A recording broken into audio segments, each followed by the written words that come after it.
Hi everyone. In today's tutorial, we will show you how to change the section layout in Wix. This is a great way to customize your website and improve how your content is displayed. Let's get started.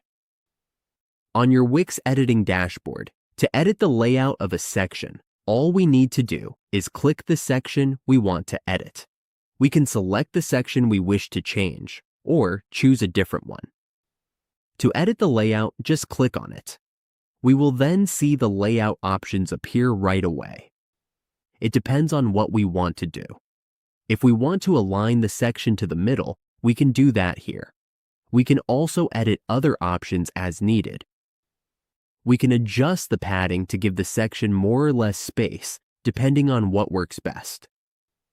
In this section, we can adjust the layout by picking the right option and making the changes we want.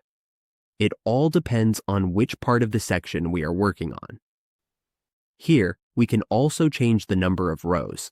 As we can see, it all comes down to our preferences when adjusting or configuring the layout. That's how we change the section layout in Wix.